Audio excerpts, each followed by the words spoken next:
Russia Ukraine மோதலில் இலங்கையின் ஓய்வு பெற்ற 16 ராணுவ வீரர்கள் உயிரிழந்தனர் என்று இலங்கை பாதுகாப்பு அமைச்சர் பிரமித்த பண்டார தென்னகோன் தெரிவித்துள்ளார்.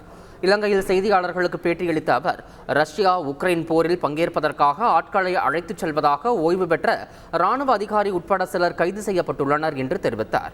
அதிக சம்பளம் உள்ளிட்ட பல்வேறு சலுகைகள் வழங்கப்படுவதாக ஏமாற்றுபவர்களிடம் பொதுமக்கள் சிக்கிக்கொள்ள வேண்டாம் என்றும் அவர் தெரிவித்தார்.